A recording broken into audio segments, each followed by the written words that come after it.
பகிர்ந்து கொள்ளும்படியாக தேவன் எனக்கு கொடுக்கும் நல்ல இந்த சமயத்தை நினைத்து நானும் கர்த்தருக்கு காணப்படுகிறேன். வாசிக்கலாம், சற்று நேரம் தியானிக்கும்படியாக தெரிந்து கொள்ள வேத பகுதி வாசிக்கலாம். அப்போஸ்தலர் நடபடிகள் 16ஆம் அதிகாரம் 8 முதல் 13 வரை. அப்போஸ்தலர் 16 8 முதல் 13 வரை வாசிக்கலாம். அப்பொழுது அவர்கள் அப்போஸ்தலர் 16ஆம்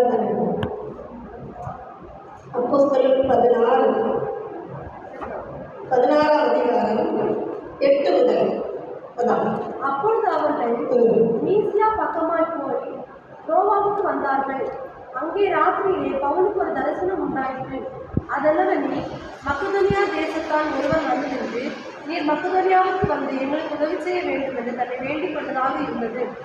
அந்த தரிசனத்தை அவன் கண்டபோது அவர்களுக்கு சுவிசேஷத்தை அறிவிக்கும்படி கர்த்தர் எங்களை அழைத்தார் என்று நாங்கள் நிச்சயித்துக் கொண்டு உடனே